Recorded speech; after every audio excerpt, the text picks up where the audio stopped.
style racetrack, but I'm ready for it. We are green here at Irwindale. Huge. Green flag is out at Las Vegas Motor Speedway, Sin City 110, Derek, underway. Green flag is out. We are off to racing here at laps of this race. We got a wreck. Hold on. The 12 and 1 goes around. Trackers may finish second tonight. Out of turn 4. Colin Albert is going to win at Myrtle Beach.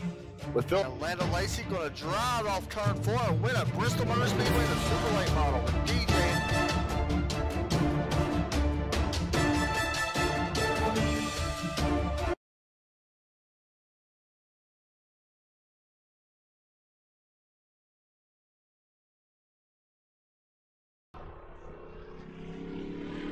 Hello, everyone, and welcome to Red Light Racing here at Watkins Glen for the Glen 40.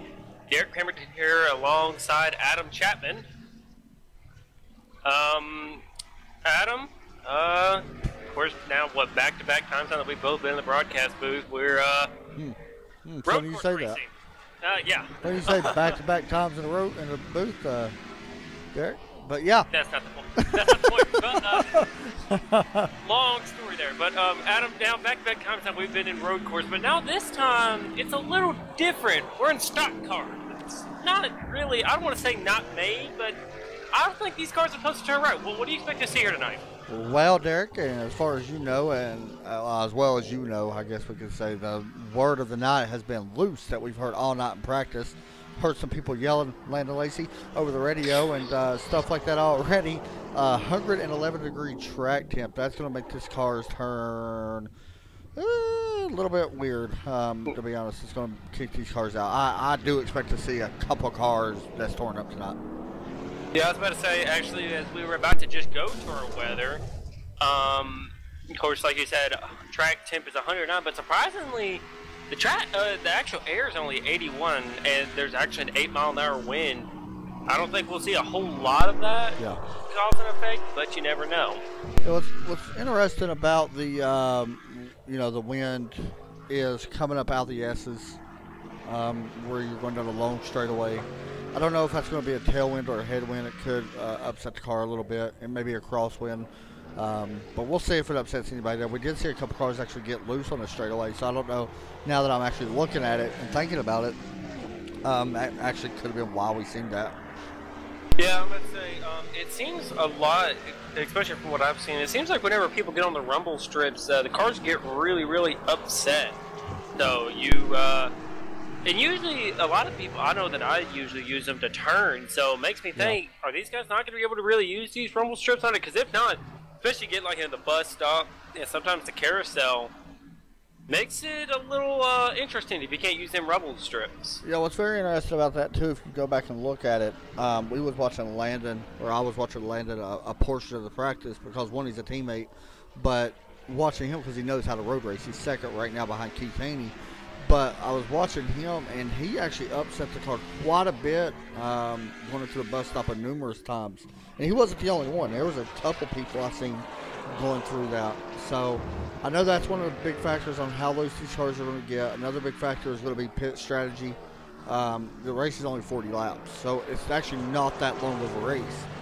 But, it's going to be very interesting to see on what pit strategy will be. Because, remember, you don't have full course cautions.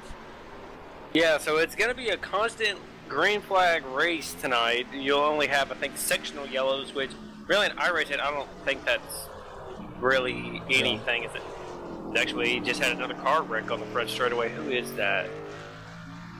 It's actually, we're about to get ready to start qualifying for the Regal Pole Award.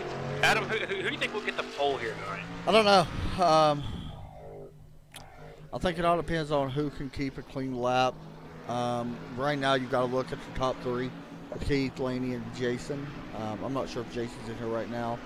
I'm sitting here looking at I rating, and I hate, everybody that knows and watches the broadcast, Eric, you're aware of this. I hate, saying, who might not win this race because they're I rating. We just never know when it comes to that. But I am going to do that. Jason Wells has the highest I rating in here as far as road goes. So I think we got to keep an eye on him. Tim Blum's another one I think we got to keep it on. to see who can. By the way, yeah, Jason is not in here. Okay, so we'll see if he connects back. Pole looks like qualified now, getting started. Yeah, and I'm gonna say, and you know, and you talking about the iRating thing, you know, that's the exact same thing with me. You know, you say it all the time. It's like, you know, sometimes I race not what my iRating shows. Yeah. And I mean, it's true. I mean, you can sometimes tell, you know, some guys, they don't drive what their iRating shows. One thing, and I know you're aware of this, one thing I hate, and I despise this about iRacing, this is one thing I hate, because I hate putting iRacing down for this aspect, the community-wise. There is a lot better league racers than what their iRating shows. You got some guys that's still in B class, but they could race with A class guys. Mm-hmm. You know, I definitely agree with that. And their iRating don't show it either. They may have like a 700 iRating. You know what I mean? Yeah, I'm about to say, because one time I remember we went in there, everyone's butt got kicked by a 400 iRating. Yeah, you really honestly never know how good somebody is. So I'm watching DJ Anderson right now. He's the first one that's going to be coming to the green flag in the 51 Toyota. And am I on replay again? If I'm not mistaken, DJ, second in points. Yeah, 2 points behind. By the way, I want to mention that this track does have a record. To be honest, I don't see us breaking that record by how hot the track is. But the record for here, for Watkins Glen International Raceway, is at, let me find it. Actually, you know what, Kev? This is the first time that we have ever ran the Xfinity Series here. No, I take that back. I take that back. 112 is the record. We're not going to see no 112. No. Actually, there was one guy who was behind. That was behind DJ Anderson, if I can speak. He was behind him, and then he wrecked getting out of turn number 1. I don't exactly know who that was, but he'll have to go all the way back around now and restart his qualifying lap. Still watching DJ Anderson. He gets through the carousel. They're actually up a little bit higher than carousel than what I thought. Yeah, I'm surprised by that. I've noticed that actually as well. Usually in any car you really run here, you know this as well as I do. In any car you usually run here, we try out some different cameras. Love that dynamic TV camera, by the way. Oh! But usually you see the cars run at bottom line. Oh, I do like that dynamic V. Ooh. Here comes DJ. Put his qualifying lap down. There's like the dynamic, by the way, if y'all didn't hear. Yeah. Wow. Tim Plum out of nowhere from left field. We're in the 1:16.9. Faster than what he was in practice. See what Landon does here. The 905 car. Landon does have one win this season. Because, of course, Tim picked up his first win last week of the season. Landon working out a turn number 11, I believe is what it is. Got a little loose. Cross start finish line. It's still Tim Blum on top of the board. A 1:16 to wow. Will not last for long. That was actually that's faster than his fastest lap in practice. Yeah, it seems like they're really picking up from where they were in practice. As soon as I say that, Andy Lee, he actually dropped 3/10. I'm interested to see what Keith Haney does. Where is he at? All right. He hit the. He does have a slower car in front of him. We'll see if that affects his lap at all. Oh, he may have had an off check. I don't know. He's going a little wide there at the bus stop. What is the main thing, Derek? Let me ask you. When you come to Watkins Glen on this type of course, and I'm not talking about the boot. I want to take the whole boot. I wish we'd run the boot, honestly. But Keith, by the way, may have just got an off track. But what is the main key that you focus on when coming to Watkins Glen? Is there a certain, portion of the track that you like to try to be good in? Honestly, the best portion I would think would be everything from the carousel to the start-finish line, because I feel like that is the more technical part of it, just because of how it is. Like, getting out of the carousel, I think, is one of the most difficult parts. As Keith Haney goes to third on the board. Joshua Buckley up to 6, by the way. Yep. Getting through turn 1 and getting up to the S's is important, but I think you can make it all back from the bus stops and carousel and then getting into turns 10 and 11. So, I feel like the back half of the track is where you got to be on your game. Because that's what I think every single time, especially whenever we're at ovals. I'd rather suck in 1 and 2. Oh no, let me take it back. I'd rather suck in 1 and 2 than suck in 3 and 4 because you can always make it back up. Like coming to the checkered flag, you got a chance to be right there at the end and have a chance to still win the race if you're really good in 3 and 4. So I feel like that's kind of what it needs to be whenever you go to a road course too. You'd rather want to be better in the second half so much that maybe you can gain back all the time that you lose from the first half. One of the main things I focus on when I come in here, and for the most part I agree with what you said. I do focus a lot more on the back half of the track here. One of the other main things I focus on is honestly turn 1 here, because you could. It's kind of weird because if you look at turn 1, it looks so like such a hard right-hand turn that you don't think you can actually be that aggressive. But you can actually, you know as well as I do. Turn 1, you can actually be attack the most aggressive. Yeah, that could be the most aggressive turn you have all night. Yeah, I agree. I love turn 1 here though. It's fun if you hit it right. I love it in the GT3 cars and stuff like that. And the Cup car or the Xfinity car, maybe not as much. I do like it in the truck, but everywhere else, the Cup cars, I'm not really a big fan. Is anyone ever really a good fan of the Cup cars here, though? No, not really. Exactly. So, qualifying is pretty much halfway wrapped up now. Of course, Landon Lacey on top. Still waiting on 4 cars. Yeah, Murdoch's can't really put his lap down now. Actually, there goes Murdoch. Nice. Picked up the 500s on his practice time. Still waiting on James Haney, Max Terriot, as Terriot might be on a quick one here, and Jess Trabb. Yeah, you are right, by the way. Max is no, never mind. Jess isn't even in the session. So, actually, of course, just as soon as I say it, he leaves. So. Yeah, it's going to be a good race. I mean, it's a different type of race. The thing is, people that watch 2 different broadcasts and out on road races. Don't know if Derek's going to be in the second one for sure or not. We'll see. But I'll be broadcasting this one and then Road Atlanta, or America, sorry, for the Pony Express racing series. I'm about to say, I just got to get in there, and I'm going to go do some testing as soon as this broadcast is over, just seeing if I can even run it. Yeah, so if not, he'll probably do it with me if he can't. And then we'll be making fun of people that can't run it. So. Yeah, because I'm horrible at that place. I'm going to be honest. I like it in Skip Barber's though. Whoa, Keith! He jumps up to third. Okay. I knew it was either second or third. Keith jumped up as well, didn't he? Yeah, Keith did. Picked up a bunch of times. So did Landon. Stayed about the same. Keith's still out there on track, so we're behind Andy Lee, which that's going to cause. Keith's going to go around. A lot of that had to do with a little bit slower car, I think, honestly. Makes me think how much is lap traffic going to make a cause. You're right. And that's why I think pit stops are going to be so huge. The question is going to be, do you want to take 4 tires on pit stops? Do you take any tires on pit stops? It all depends. You use, I think. I think maybe you take it on the first one to see how much tire you're really using. Do we have 2 stops? Will we have more than 1 stop? I don't know. It's only 50% fuel. I'm not sure either.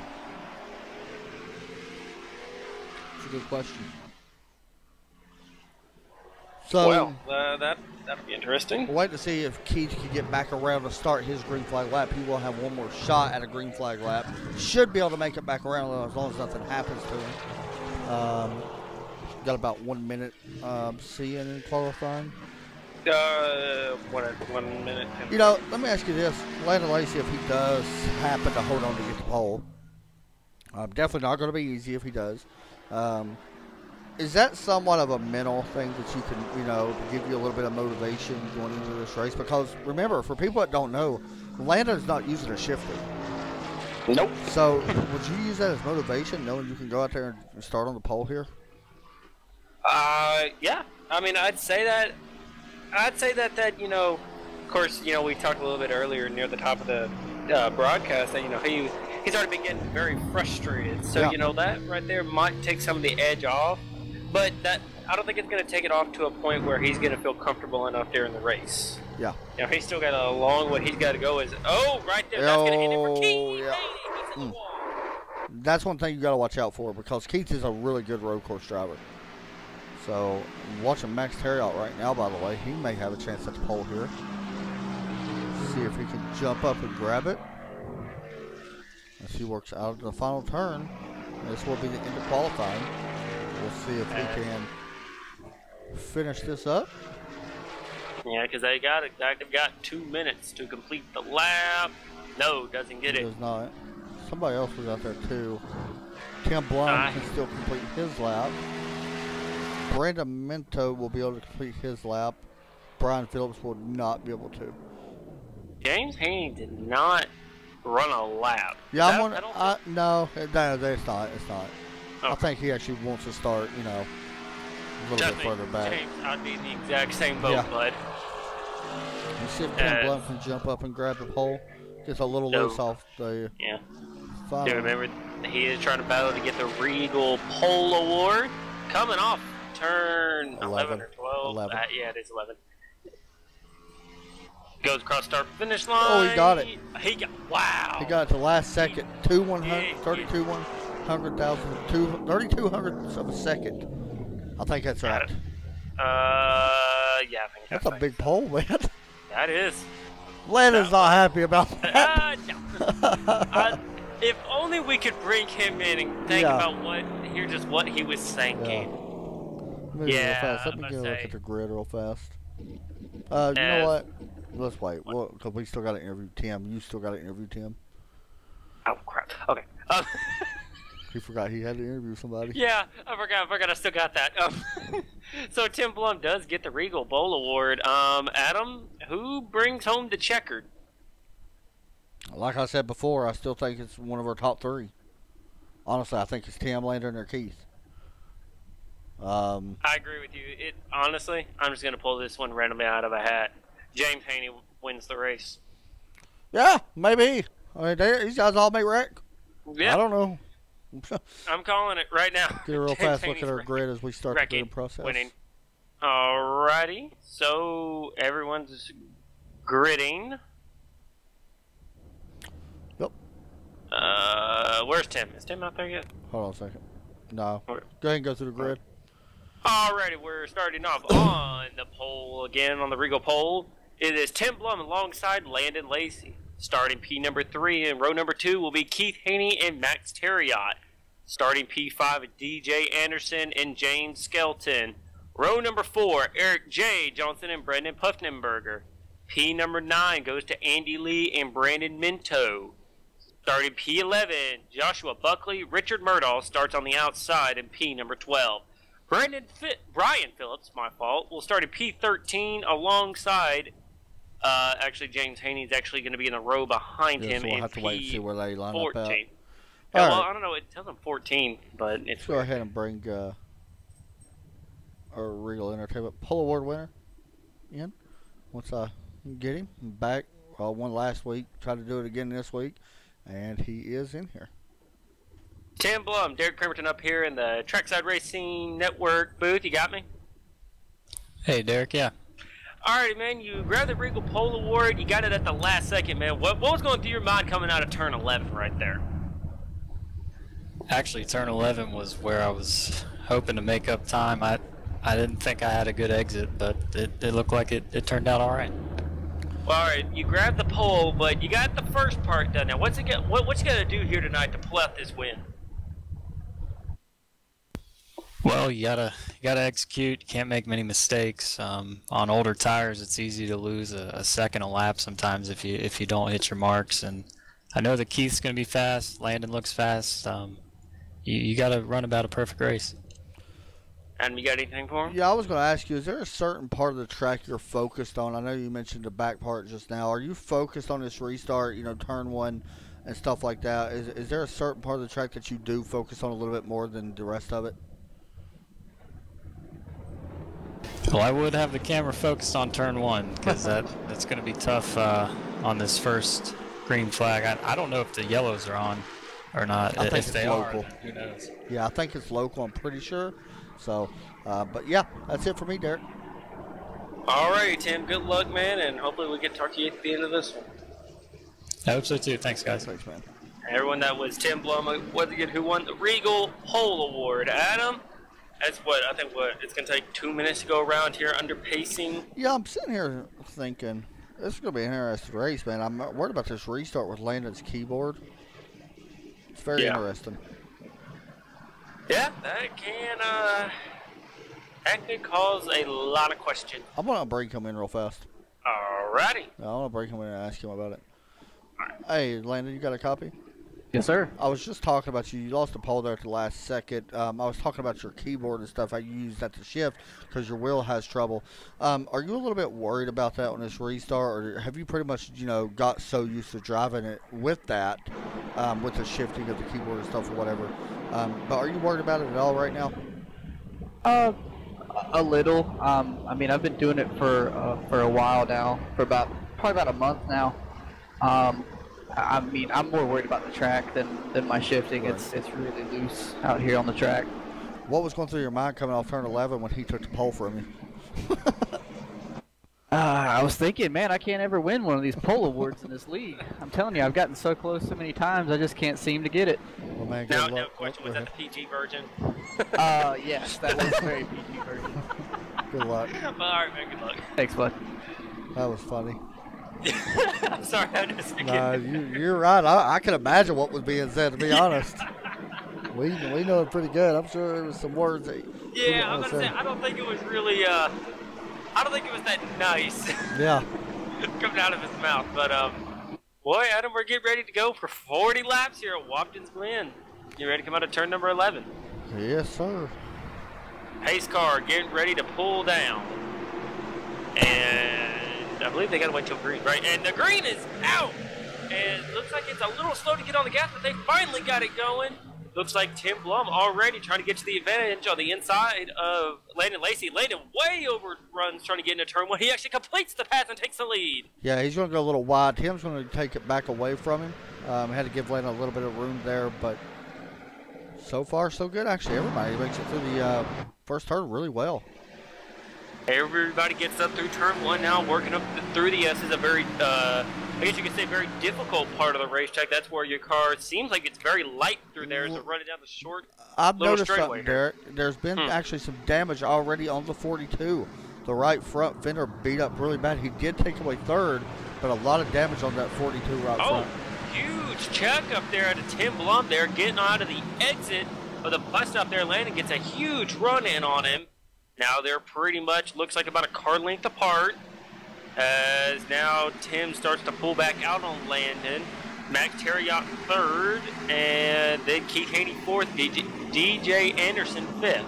Yeah, it's good to see DJ having a good run so far. I mean, well, one lap in. Hopefully it works out for him. I know that he's trying to slowly climb back up to where he's used to being. He has second points at the moment. As Tim Blum will lead the first lap. Now this also could be where things could get a little interesting. Now it's getting off into one here. Let's see, the top three get in there pretty well again. I want to watch the rest of the field here as they try to get through it.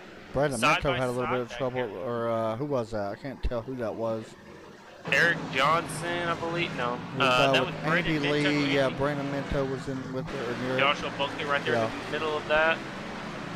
And they all get up through that. Now they're getting ready to come back into the bus stop as Tim Blum. Tim gets through the bus stop really, really slow. A lot slower than what I'm surprised in. Landing in some of the grass, by the way. Actually, Tim got through the bus stop really well there on the back part of it. Now they're going back down. Is this called a short shoot here? No, this ain't a short shoot, is it? We're right there where they're at now. No, it's called the Cup straightaway. It's part of just the Cup circuit, since a lot of road cars don't run that part. They just call it the Cup shoot. Okay. Or Cup straightaway. Actually, we got a little battle for third here. Max Terry on Keith Haney. Keith was right down the back bumper of him, getting into turn number 10. Yeah, this is going to be a good battle right here for them too. Because I don't know if you noticed, Max was really fast at the end of that practice and qualifying. Let's see if he can maintain that little bit of speed. Actually, he pulls out a little bit there on Keith Haney. Actually, he's trying to run down Landon, not having a whole lot of luck. Because now Keith... Buckley. Buckley! He's around. And he's just going to spin it around. Oh, he gets a little bit of the wall there. Oh, actually, who is that? That Brandon Puttenberger overruns the corner there. Yeah, it was the 2 and the 0-1 that got together, and then Brandon actually ran out real wide, almost got to the wall. That was a really good job of not getting through the wall. That might be a slowdown. Could be. I'm not sure how that works there. Yeah, because I remember one time I got that in GT3 one time. Just barely went out there and I got a slowdown. So, Tim Blum starting to pull out just a little bit on Landon. Then we got a little bit of a gap. Then we get back to Max Terriot. Then it's Keith Haney right behind him. DJ Anderson trying to hang on. And then someone we haven't really talked about today is James Skelton. He was near the top of qualifying or practice for about the first 30 minutes. Yeah, he got really loose coming through turn 10. Done a good job of saving it. He does got a little bit of pressure on him from Eric Johnson. But yeah, he's done a good job so far. I mean, you know, he's doing basically just holding where he should be. Really, if you're not a road racer, you're coming in here just to protect points. You're coming in here to try not to give up anything. If you could gain points on somebody that's in front of you, that's great. But really, your main goal is to come in here and protect where you are in points. Well, it's actually, James actually putting a little bit of pressure now on DJ Anderson now. They're coming up through the S's. Every single time I see James's car, I think he has damage. Yeah. The way that he's got that paint, it makes me think he's got damage. Keep in mind, by the way, James Skelton, he comes in here without a win this season. Right at this moment, he is barely inside the cut for the chase. 12 so guys. What? I believe it's 12 guys make the chase. I'm trying to remember. Yeah, 12 guys make the chase, yeah. So, he's back in 9th right now with no wins. You said Max Terriot had front end damage? Yes. Well, now he's got rear end damage. Don't know where it came from. Oh, Landon Lacey gets really loose getting out of turn number 10 as I switch the cameras there. I just barely see him getting loose. Yeah, I think that's him just pushing it, you know, pretty hard. Trying to get up to Tim. Brandon Minto side by side with Richard Murdoch through 11. I love turn 11 on this track. That is my favorite turn, and honestly, as weird as this is to say, because I'm not much of a road racer, that is one of my favorite turns in all of iRacing. Yeah, because that one, you actually feel like you're about to murder the tire barrier. It really does. Pretty much single file. Yeah, basically. Well, I was about to say that. Pretty much it's 4 cars that kind of broke it away. Then it's about 2 cars back behind them, and then it's another fairly. Actually, Landon has caught Tim Blum now again. See, right here's what I'm wondering. With him using the keyboard for shifting, with him battling somebody like this, you got to think this has got to wear him out and driving his thing with one hand. That's pretty much what he's doing. You know, basically, unless you're on the straightaways. Yeah, he would just be holding it with one hand. Yeah, that's gotta be tough. And he's got another race to do tonight, a GT3 series. No. Yeah. The Road America. Yeah. I'm about to say that's just it. Last week he got away with it because, I mean, let's be real. Canadian Tire is not much of a shifting track. For the most part, you're in the same gear, yeah. Tonight, that's a completely different ballgame. Yeah. I mean, it'll be interesting. I will say how he will do on that tonight. But you see everyone get through turn number 1 with just completing lap number 5. We're on lap 6 now out of the 40 lap event. Brandon Puffenberger looking to the inside of Minto. Not going to be able to take it yet. He might be able to take it. Nope, he might be able to. No, not going to get there. Brandon Minto will shut the door. Brandon Puffenberger is actually a really good racer. You've raced with him now for about a year, you know, over at Go Fast. And he's actually really good. He's not much of a road course racer, but he is honestly a really good oval racer. He may have a chance here. He got a big run down this little straightaway. And that is for position. And he takes it away. Move him into the top 10. Big move there for Brandon Puffenberger, and I was too busy looking at the entries instead of results, and I clicked on Joshua Buckley thinking he was the leader. I've been there. Yeah, I've been there, done that several times. Blum. Okay, I must be blinking a little bit because right there, Tim Blum was wrecking getting off turn 11. Yeah, he hasn't had much of a problem. No, it concerns me a lot now. Huh, that's weird. But alright, nevertheless, now Landa's got some pressure put on him. yeah, I'm about to say Landon has actually lost him. Now Max Terriot is now all over the back of Landon. I want to mention there the fastest car last time by was Keith Haney with a 17.430. Yeah, because he started putting the pressure now on DJ Anderson. Those guys are really close together. Actually, Landa's going to get loose in the trial or the bus stop. Does a good job of saving it and still holds on to second. 86 car. I guess he must. Oh, he's going to go around again, I think. Oh, he's fighting it. He saved it. Let's see. Yeah, wow. Something happened there. I don't know. I think he actually did that. Something must have happened there. That's a little bit different. I also want to mention Brandon Puffenberg. Oh, never mind. Shows that he actually, I think he started from the pits. Who? Brandon Puffenberger. So they're showing he's been on pit road 7 laps ago, which was when we started. Maybe. Everybody at that time runs a 118 or slower besides our leader. Tim's done a really good job of staying out front. 117.8. I'm actually very surprised that Tim's able to, you know, keep the car out front like he has. He wasn't that fast in practice. I mean, he was fast. But, you know, let's be honest, you know, we didn't think he'd be able to keep Keith and all them behind him. Looking at his practice to qualifying, I mean, he picked up almost 6/10. So, I mean, that's...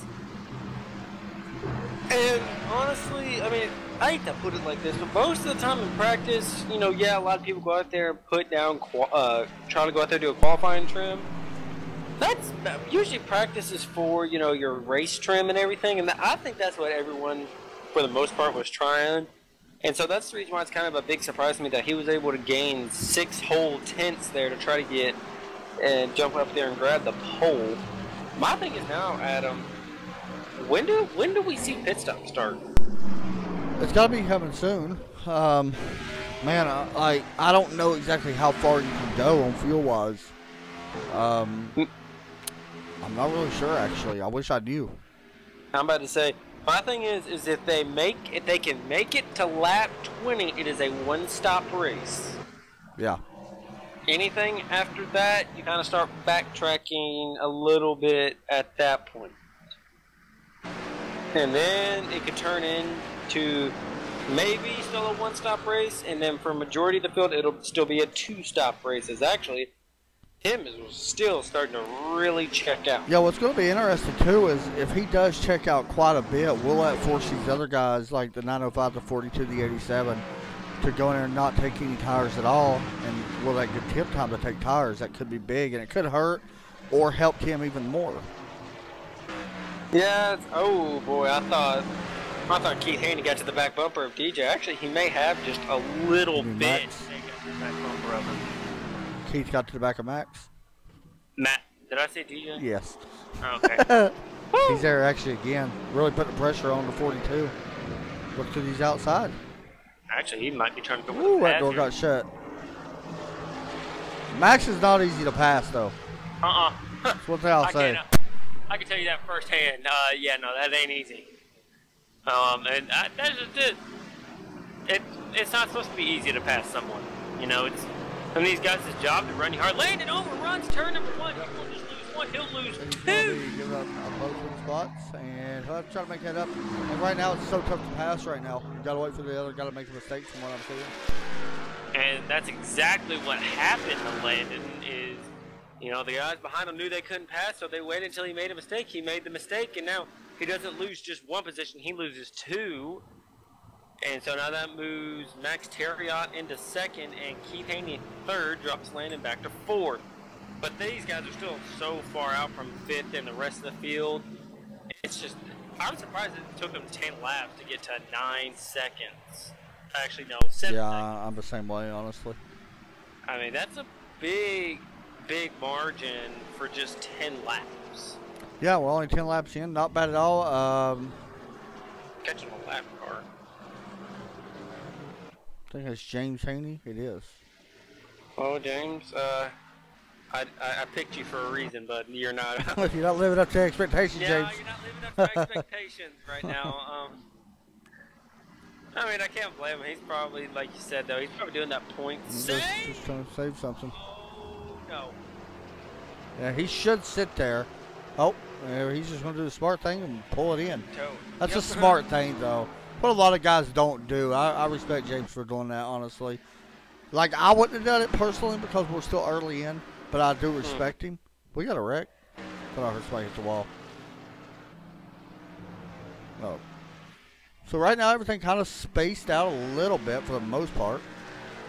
Yeah, I mean, the closest group of cars is the Terriot to Lacey kind of group, as actually kind of Terriot and kind of moved away from Haney and Lacey.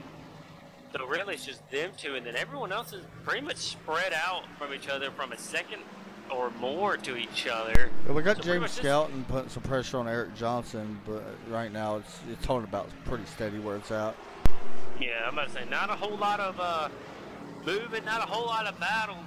But I mean, these laps are really I mean, well, we're already on lap 11. I already feel like the laps are really ticking down already as it is. And I think it's just because we're not really having any yellows or anything. It's just, you know, that's one thing I like is that, you know, we get in here, we run green, and then, you know, it kind of gets these laps knocked out. But guys, we're coming to lap number 12 here. We're going to go to our first commercial break here at Watkins Glen for the Red Light Racing Series, the Glen 40.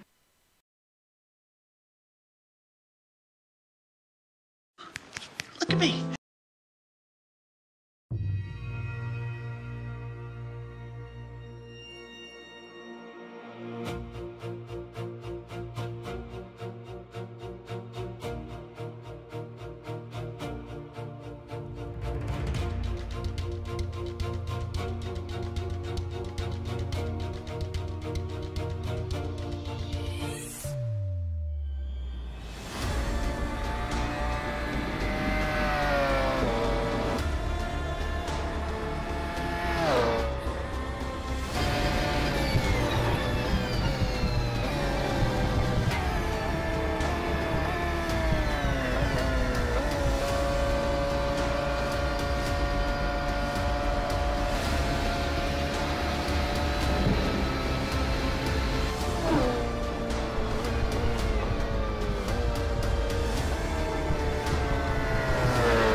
Welcome back to Red Light Racing, the Glen 40 at Watkins Glen. We've got pit stops already underway. The top three already on pit road. And actually, speaking of that, you see one car in the pit road with those three that just pitted, but he ain't moving. Landon Lacey blew up on the front straightaway as we went to break. Is actually Max Terriot beat out Tim Blum. That's a big pass right there, by the way. That is actually a very big pass. But Landon Lacey coming out of turn number 11. I guess he must have accidentally downshifted. Something happened. He went into a lower gear And for the 3 seconds he was there, was enough to kill the motor, and his night is done. I went in there and tried to ask for an interview. I sadly got declined. So. Yeah, you know, we talked about that whole keyboard thing with him, and I'm wondering if that had something to do with it. Derek, there's something I'm noticing. Yeah, what is that? I'm interested to see if DJ comes in here. If he does. No, not. No one does. Andy Actually, Lee someone comes did. in. I was sitting thinking, can these guys... Go the rest of the way? No, I know they're going to have to pit, like DJ and them are. But if they can stretch this, I don't think they'll be able to get to lap 20. If they could, though. Yeah. And by the way, Andy Lee, yeah, on pit road. Everything else kind of spaced out right now from what I'm seeing. Once all this cycles through, it should be Max Terrell actually leading Tim Blunt by almost a second. So that worked out really well for him. And the reason why I'm saying that is because if you go and look at the pit stops, Max Terrell had 37.9 on pit road with Tim Blunt 38.5. And Keith Haney had a 39.1. So right now, is your license class and iRating based off their road or their oval? Because we're in the oval cars. Is it based on the track or is it based on the car? That is based on the road. Okay, so it's road. Yeah. All right. Because I was going to say, DJ Anderson's actually a rookie in road. Yeah. Yeah, which, you know, a lot of guys probably usually are. I mean, if you look at how good they are at oval. DJ Anderson coming down this time. So all this is going to cycle over. What? All this is going to cycle over to the 42, who actually right now fighting lap traffic. Richard Murdoch, and you also see Tim Blunt out there as well fighting. Now this could get very interesting. These guys, you know. Tim's right on that bumper right now. He gained him 4 tenths just that lap car. Yeah, I'm about to say that lap car. Yeah, I know all about lap cars ruining things for you. So, what happened there? Yeah, let's not get into it. You know, whenever you tell lap car to go low, he don't go low. Causes lots of problems. Oh yeah, totally. It's actually Keith Haney actually lost a lot of time out of this ordeal. He's almost actually he is 2 seconds back off of our leader.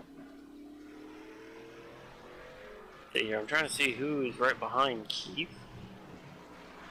It's Brian. No, never mind. Actually, go to Eric Johnson. DJ Anderson, where's he at? Oh, DJ must have had a much slower pit stop than Eric Johnson. There's actually a little battle going on back here.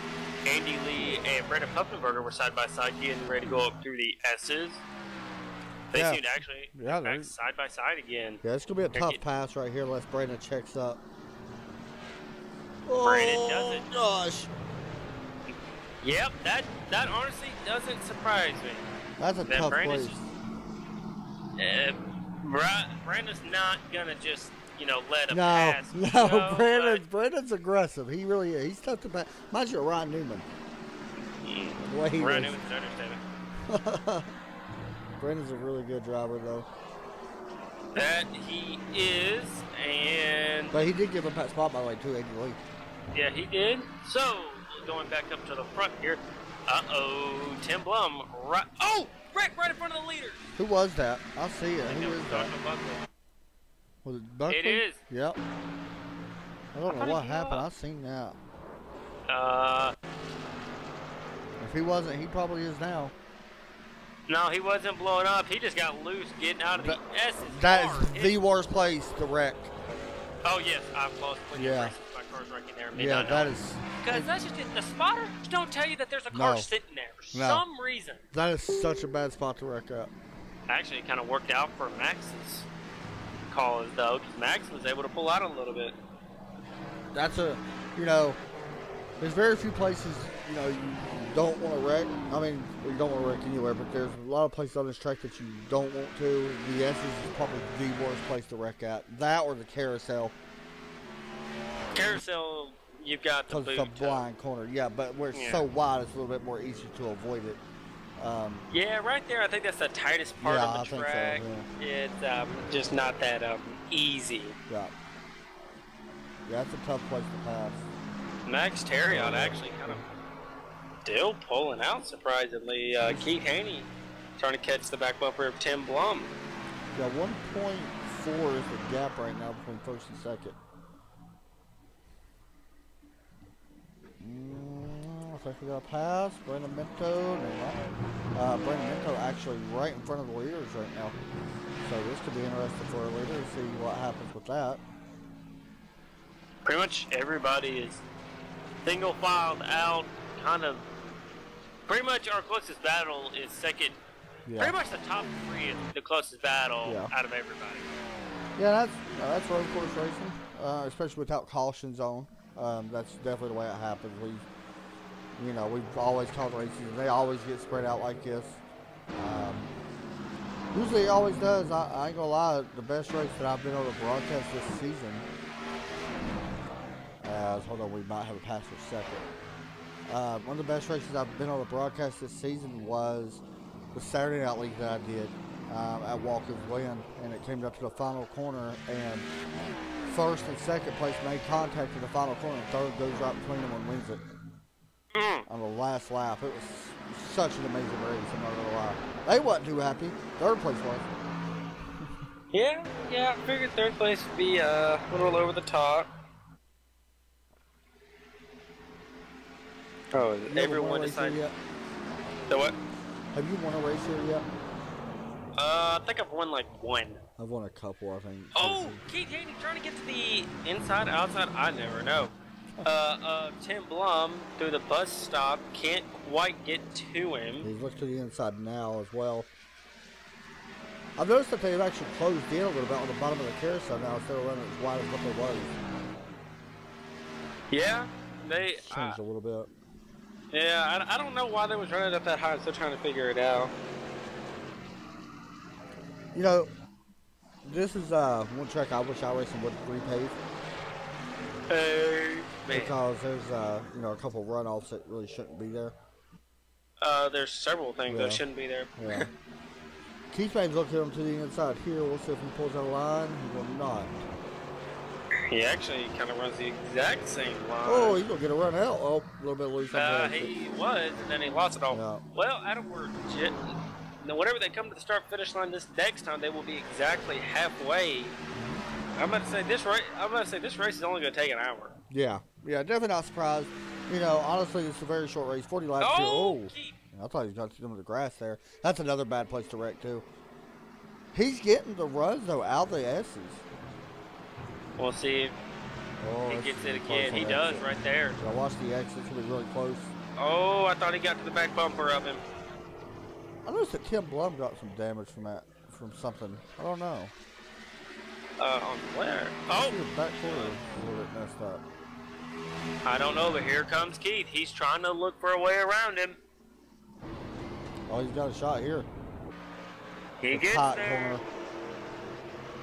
Not able to complete the pass. And it's going to be tough to complete it, yeah, right there.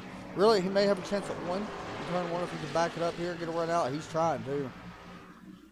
He's pushing it really hard right now. On the, he's backing up his corners, it looks like, and really gassing it up on exit. See if he does it here again. Let's actually hop on board with Keith Haney.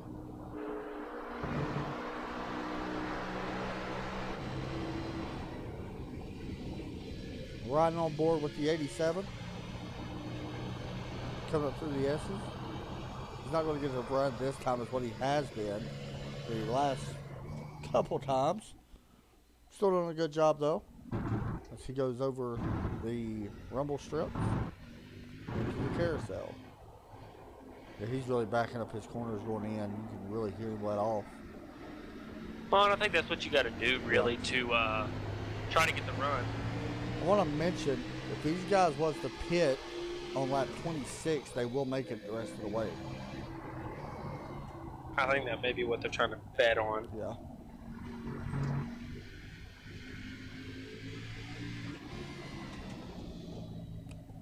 I was listening. Keith is actually downshifting into the final corner. Huh. Sound like he downshifted anyway. Very interesting. I always thought you took it fourth. No, it's like actually I think I take it in like second. Really? Yeah. Maybe I'm thinking of like GTE cars. Even then, You take the that one's a third. second. That's a third gear. Yeah, I definitely take that in third. I think usually in these cars I take it in second. Huh? I not know that. Maybe you do. It's been so long since I've ran an Xfinity car here. It's been so long since I've driven a stock car at this track, and it's funny. Yeah. Oh, wow. I'm about to say there's probably, and you know what? I'll probably never run it again. I like running Hey. the truck here though. I don't most of the time.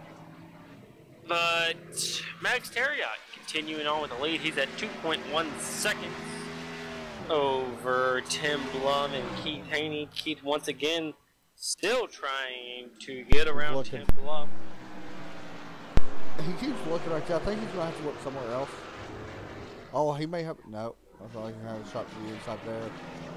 He may have to try to find it somewhere else. I don't think he's gonna be able to get unless he can do it on pit road. I will say though, both these guys are actually faster than our leaders. Oh wow, right there. Yeah, they do. They gain about 3/10. Oh, the 87 gave Yeah, him a buck. I knew that would be happening here for too long. Actually, I don't think he meant to give him a buck there. Well, maybe a little bit. Yeah, but all that did right there was hurt Keith. Yeah, he's gonna have to be driving back up through the field, or through it. Looks like I see somebody coming in to pit.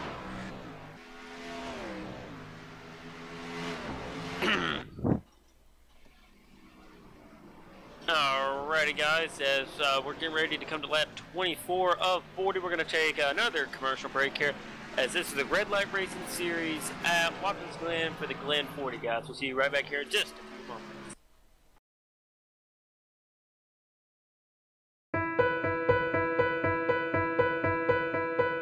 I want to leap over buildings, want to fly over the shores, faster than a lightning flash, rushing through the cool night air.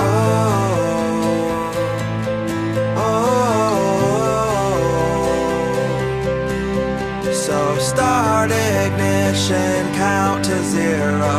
I just wanna be a superhero.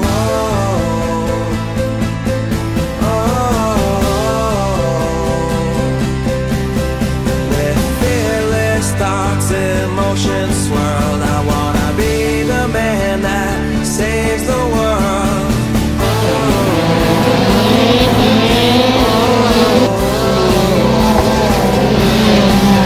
So start ignition, count to 0. I just wanna be a superhero.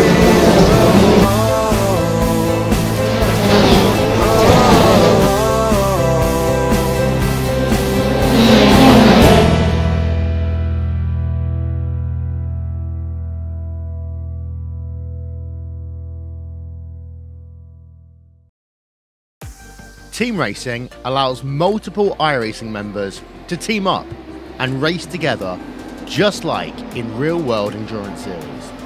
Teammates can share driving duties, spot for one another, or be a crew chief. Team racing is free, both to join a team and to create one. Each teammate races on his or her own computer from wherever they want to. Your teammates can be anywhere in the world, and changing drivers mid-race is as easy as a click of a button. iRacing features team endurance events ranging from just a couple of hours to 24 hours in length. So, if you fancy taking part in an iRacing endurance race in the future, you can learn more about team racing on the teams page on the member website.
Alrighty, everyone, welcome back to Red Light Racing's the Glen 40 here at Watkins Glen. Adam, we went to break.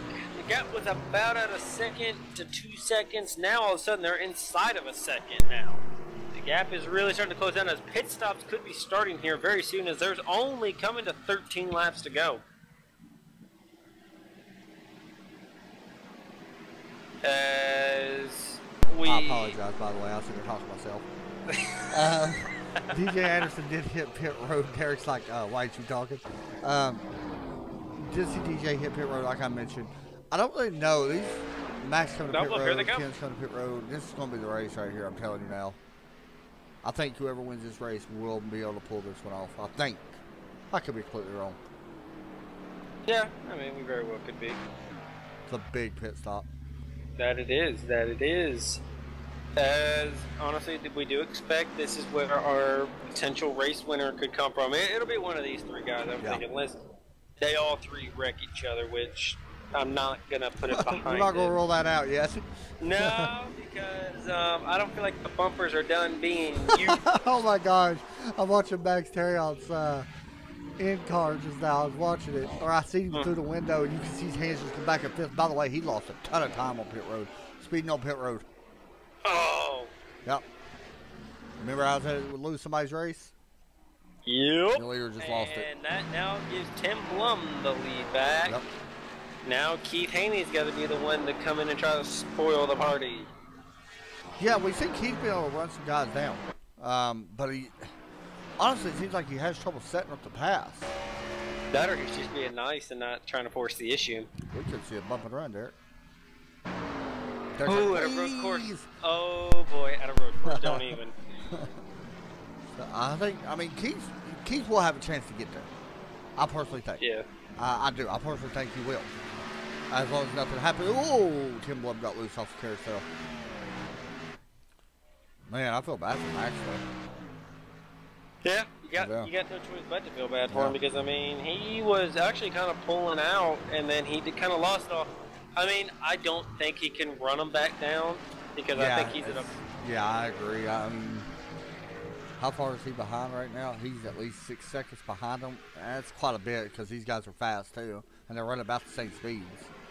So I just don't know if he'll be able to run. Andy Lee hitting pit road now. That's going to give Max fourth spot back. Yes, Eric Johnson right now is the race leader. Yeah, he could go about 3 more laps. I don't know how long he's going to be able to do this, though. You see Tim Blum really closing the gap up with the fresh tires.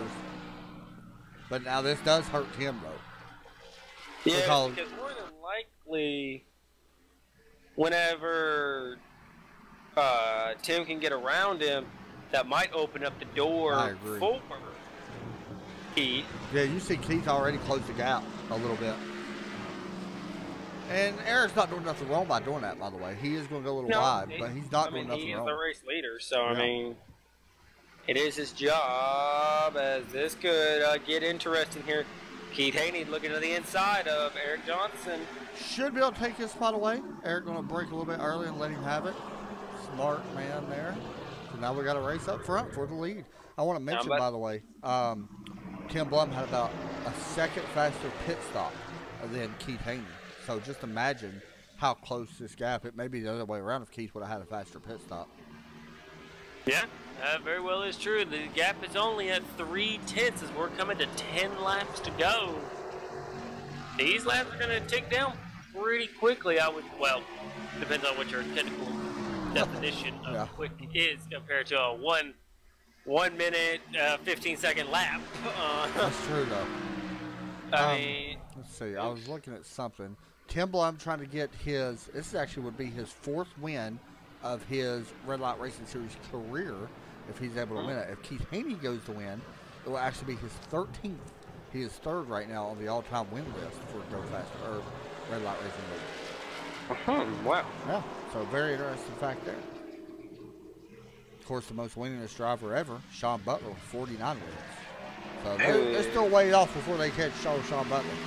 Yeah, but who's second on that, by the way? James Heater with 17. So there's a big difference. Yeah. Keith Haney with 8 poles, 12 wins. Not bad at all.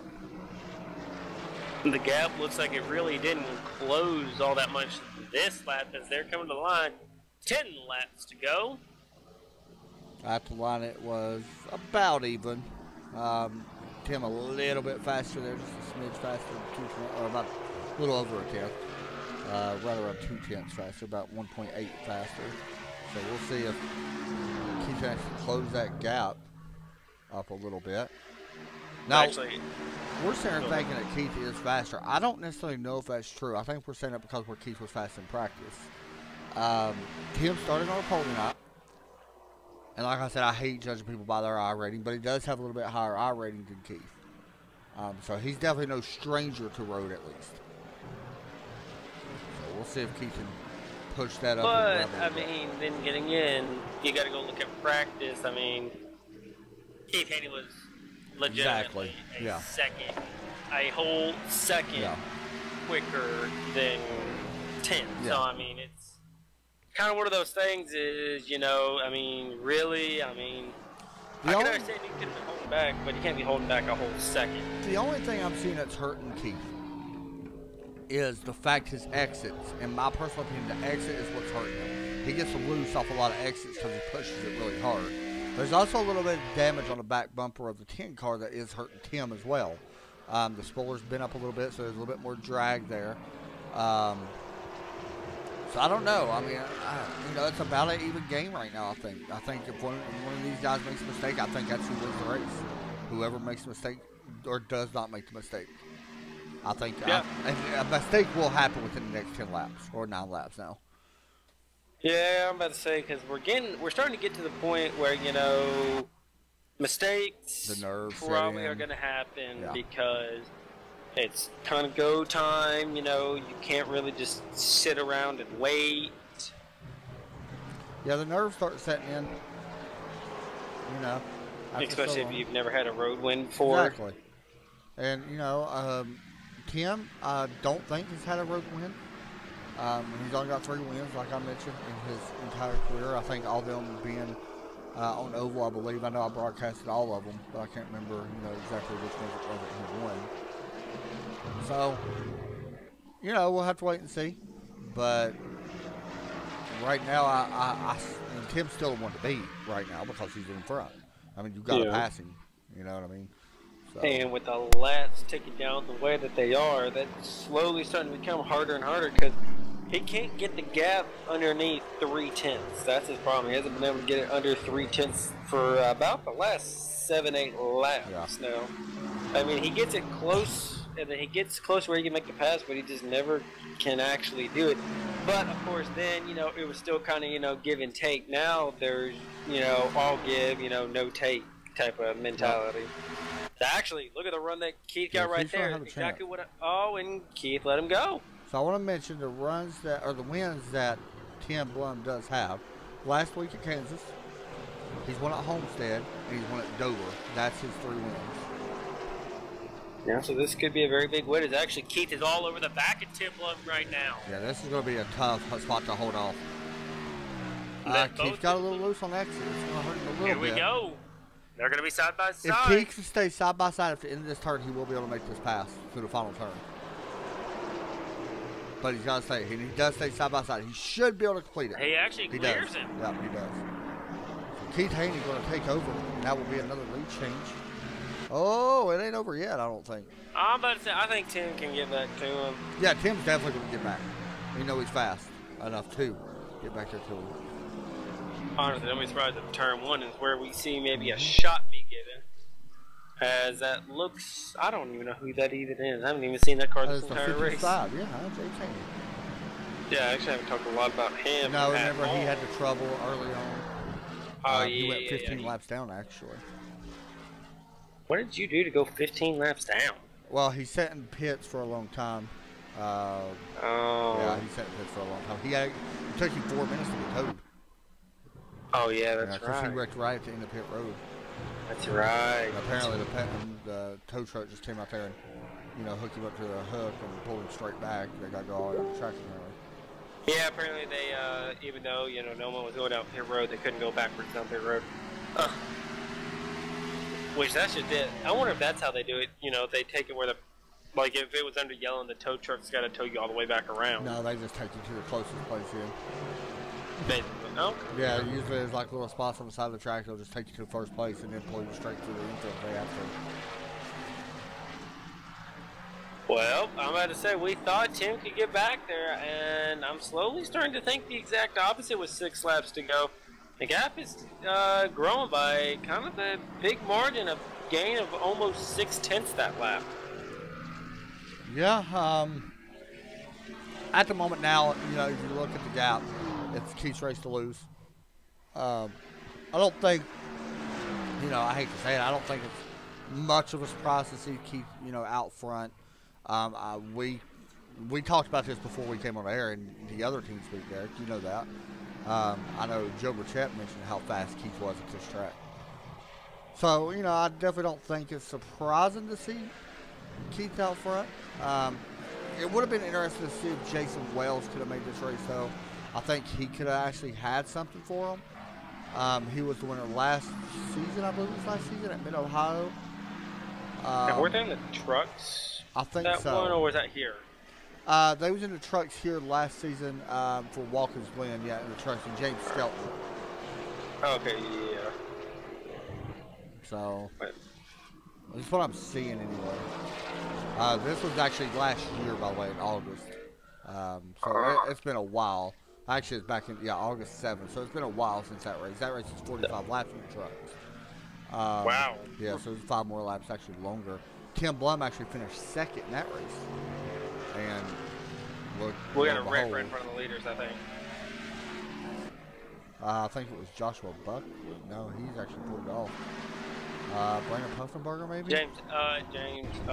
Brandon actually wrecked too. Yeah, Brandon just wrecked too. He wrecked up to the S's, yep. He wrecked up to the S's and actually just spun. He actually just reset it. He's had enough of Walker's Glen. Can't say you blame the poor man. Brandon Minto's going to pull over and let the leaders go around him. He's just going to take the access. Okay, so maybe that's what I was hearing then. Yeah, it could have been.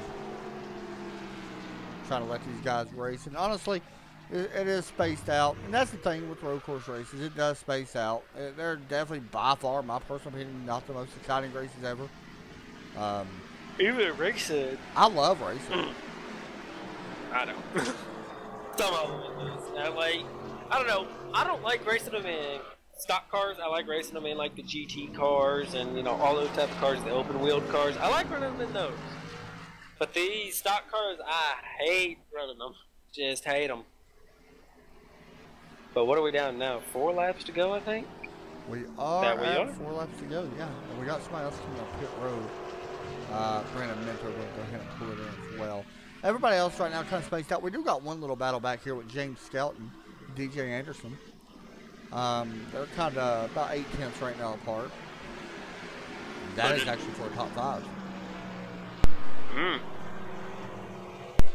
Guys, like I said, you know, a lot of the guys that don't really road race a ton, DJ being one of them. You know, he's a rookie in road racing.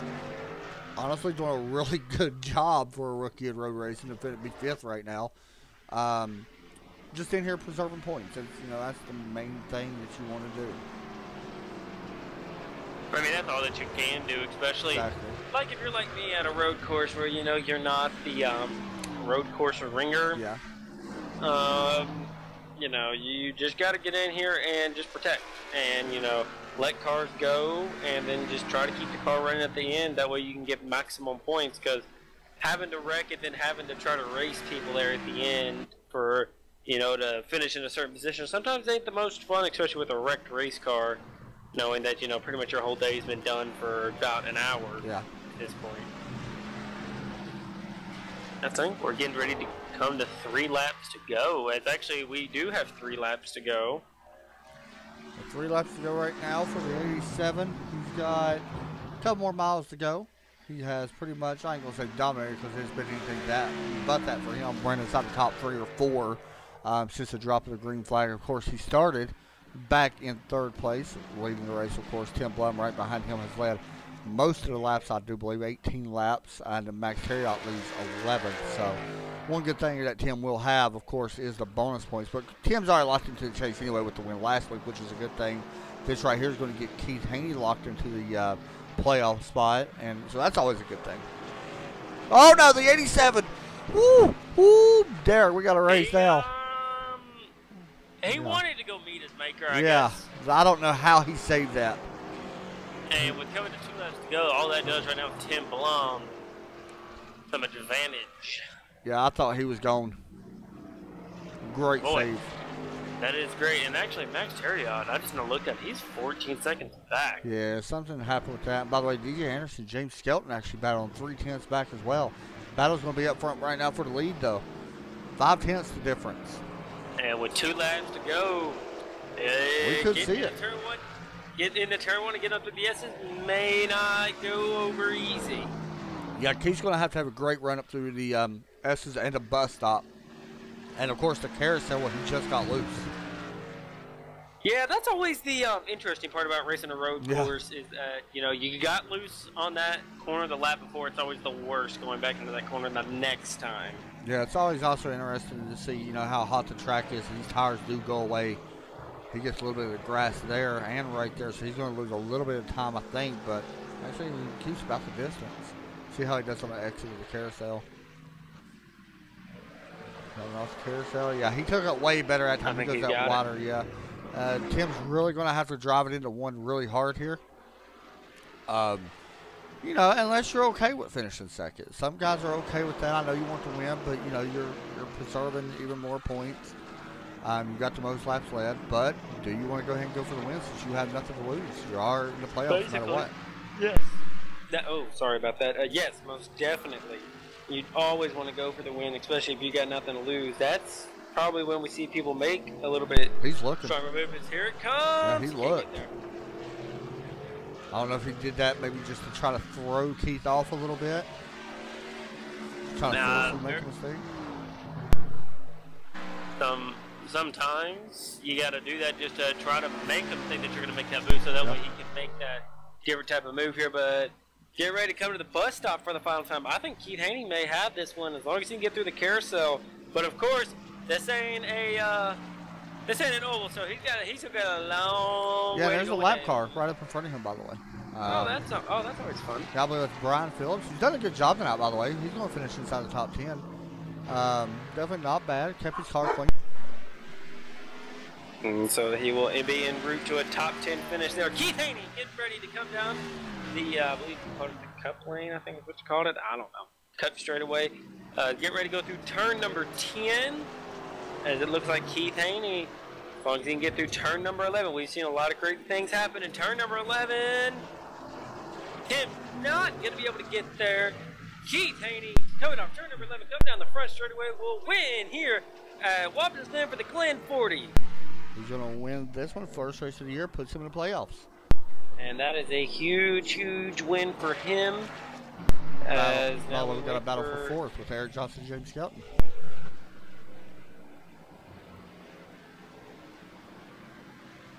Oh, the 86 hits the wall, Derek. He may actually lose fifth. Oh, he's at the wall again. Something's going on with his steering. He's trying to keep it straight. Doing everything he can as DJ Anderson continues to close in. I think he's going to be able to get it. That was out lack of excitement, though. He about did it there. And Keith Haney's going to celebrate here at the carousel, or I'm sorry, the bus stop. So we'll be pulling him in, and I'll be doing an interview with him. We'll probably actually have to skip over him until he comes in. We will talk to Max Terriot, who is... I'm good now. Whew, okay. You good now? Yeah, I don't know what happened right there. I was good till right there. As soon as the checker flag, it just murdered itself. So I don't know. So Keith's not in here right now, so we'll go ahead and pull Tim in and talk to him. And you have him now. Tim, you got me up here. It's Derek. Hey, Derek. Yeah. Alrighty, Tim.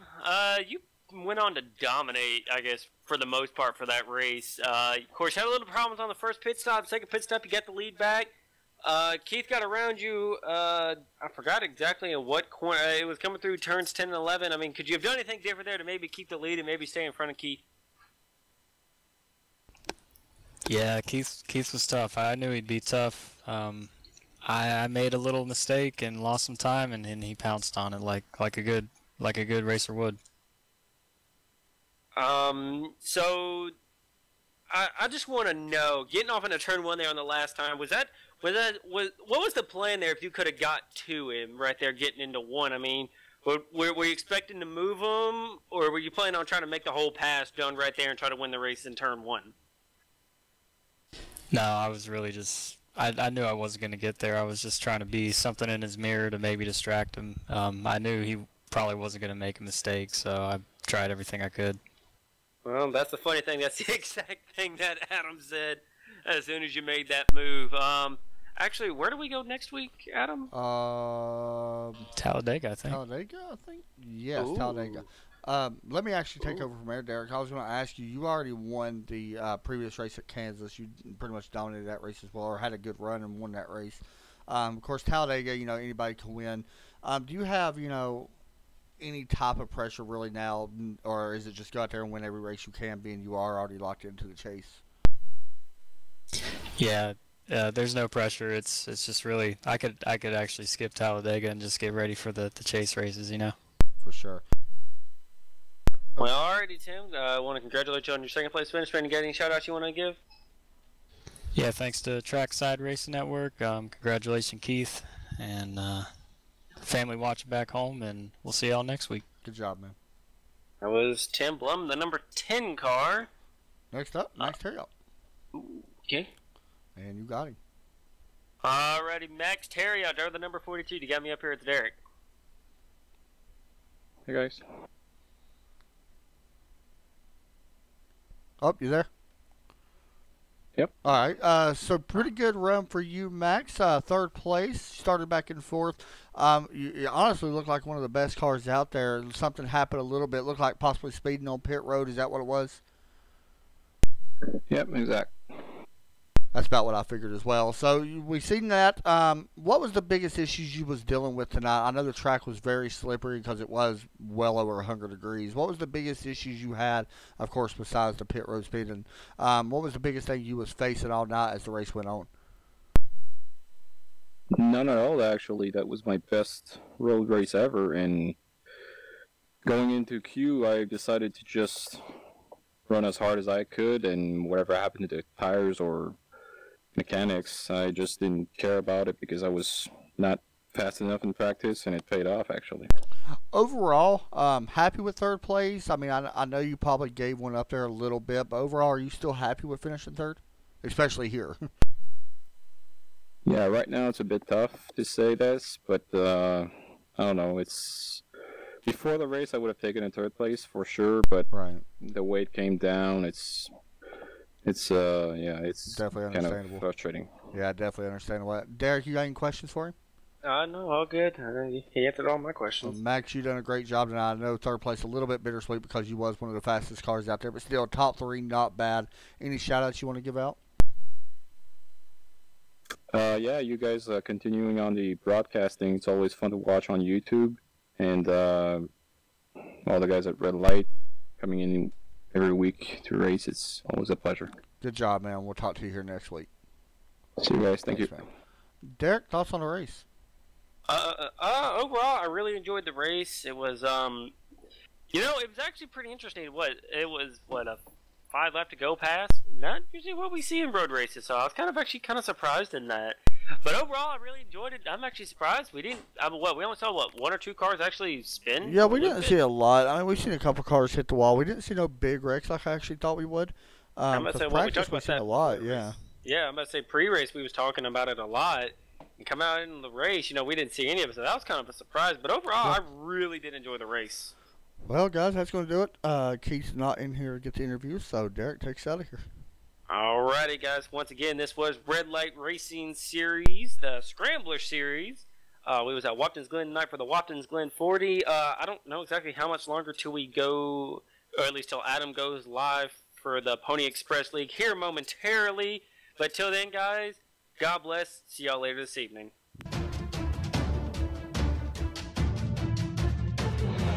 It's a different style of racetrack, but I'm ready for it. We are green here at Irwindale.